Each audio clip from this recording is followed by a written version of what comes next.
Hello everyone, welcome back to Math with Allison. Today we're continuing our integration series, so we're going to be talking about average value. So let's go ahead and dive into it. Here we know how to find the average. We're going to go through an example real quick. So we have that 5 people weigh 155, 143, 180, 105, and 123 pounds. And we want to go ahead and find their average weight. So in order to find the average, we take the sum of all the weights.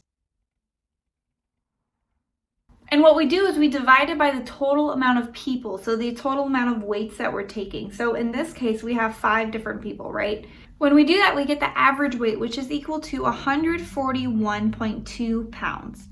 So now let's go ahead and think about this with functions. So here we have an example, f of x equals x squared on the interval 1 to 4. So similar to how we do Riemann sums, we want to go ahead and distribute our points evenly. So in order to do that, I want to take nice intervals. So we could take 1, 2, 3, and 4.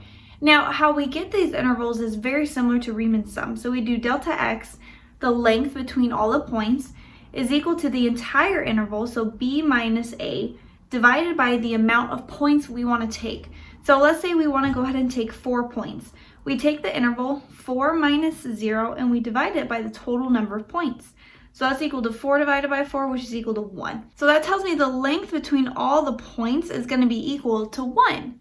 Now, if I were to do that, I would take my corresponding point. So let's go ahead and say we're going to take all these points. So we're going to say f of 1 plus f of 2 plus f of 3 plus f of 4, and we're going to divide it by the total amount of points, which is equal to 4.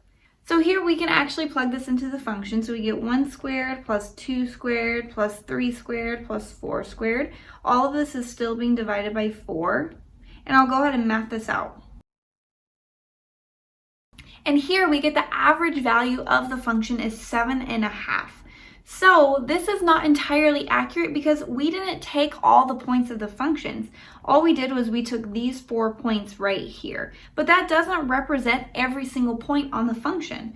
So what were to happen if I made our interval smaller? So say maybe instead of taking 4 points, let's go ahead and take 8. So here we have a distance of 1.5, or if you want 0.5. So let's go ahead and adjust that on our function. So instead of the distance between all the points being 1, it's only going to be 1/2. So it's going to be something like this. And when I add all these up and divide it by 8, it's going to be a bit more accurate. So let's go ahead and talk about this in more general terms. So here we have the formula for delta x, right? We have delta x is equal to b minus a over n. That represents the distance between all the points. So now let's go ahead and say in general, I'm going to go ahead and take our endpoints. So let's say x1 plus f of x2 plus all the way down f of xn. Let's say I'm adding a lot of points together. And I know we have to divide this by the total amount of function points that we take, which is equal to n. So this is equal to the average value, right? So in our first case, our f of x1 would be f of 1, f of x2 would be f of 2, and then so on and so forth. And so this is depending on how many points we take. But actually, we're able to solve for n, right? I can take this equation and solve for n. So let's go ahead and do that.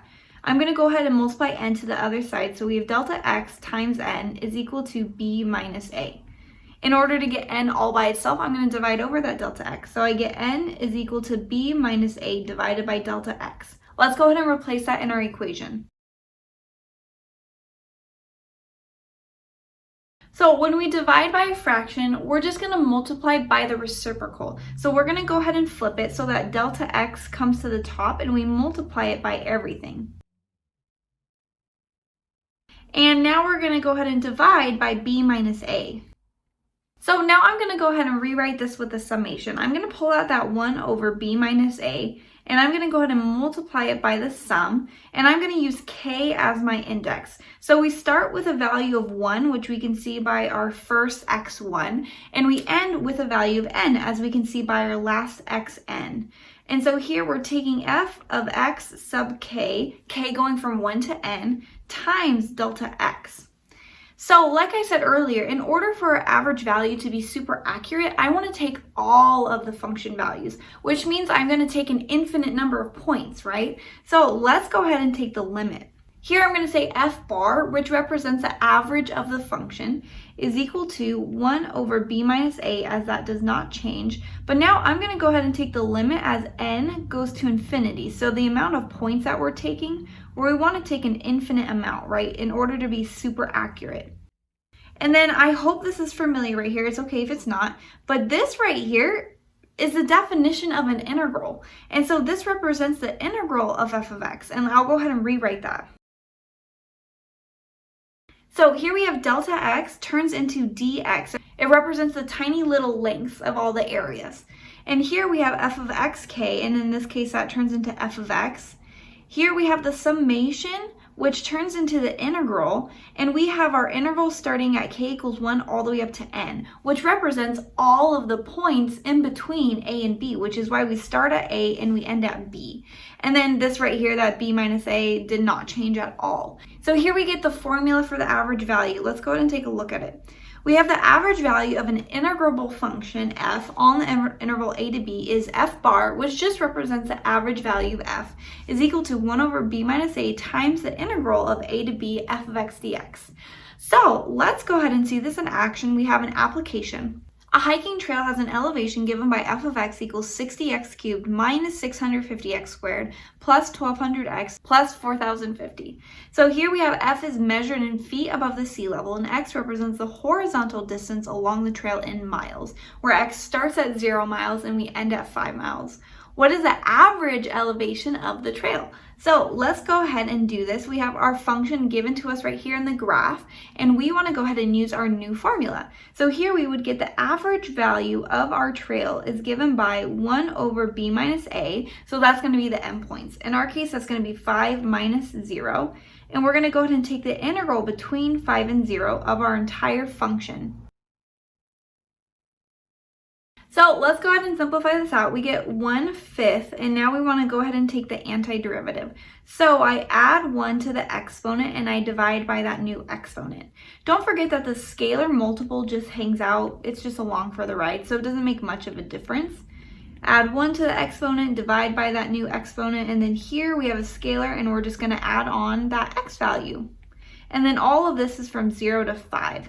So right now we get to ignore that 0 because when we plug in 0, there's an x in all these places, which means the entire thing just goes to 0. So I'm just going to go ahead and worry about that 5, and I'm going to go ahead and plug it in.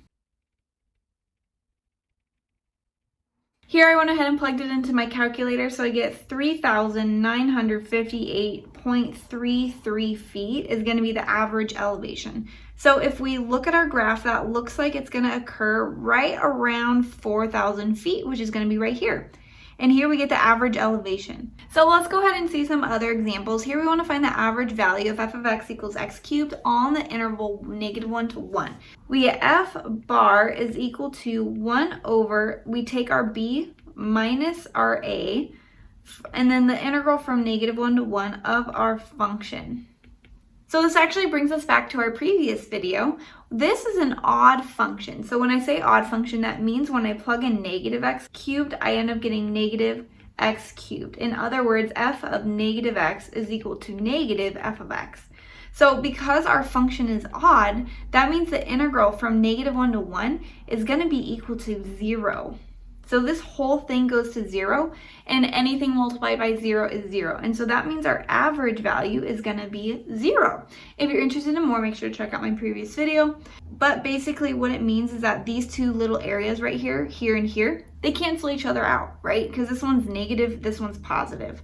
So that tells us our average value of our function is just 0. Here we have a fun example. It's the St. Louis Arch. So this arch has a height of 630 feet and it also has a length of 630 feet. So here I found a function that kind of represents the arch. It's not perfect. There have been many people with many functions to represent it.